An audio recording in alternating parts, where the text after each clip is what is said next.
লাইলা আপুর কাছে আসলে আমি কি যে একটা মায়ায় পড়ে যাই, আমি এটা কল্পনা করতে পারি না। লাইলা আপুর কাছে আসলে আমি একবারে জিরো হয়ে যাই, আলম ভাইয়ের কাছে আসলে আমি হিরো হয়ে যাই।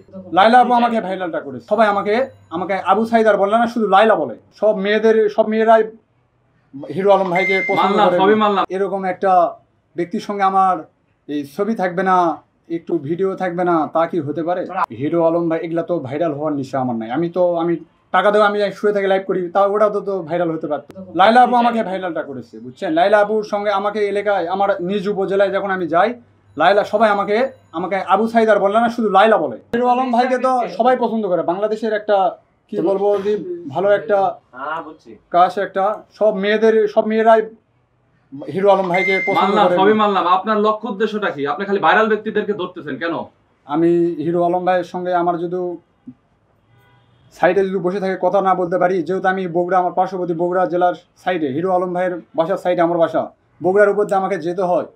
হ্যাঁ, কারণ হিরো আলম ভাইয়ের সঙ্গে এরকম একটা ব্যক্তির সঙ্গে আমার এই ছবি থাকবে না, একটু ভিডিও থাকবে না, তা কি হতে পারে? লাইলা আপুর কাছে আসলে আমি কি যে একটা মায়ায় পড়ে যাই, আমি এটা কল্পনা করতে পারি না। লাইলা আপুর কাছে আসলে আমি একবারে জিরো হয়ে যাই, আলম ভাইয়ের কাছে আসলে আমি হিরো হয়ে যাই।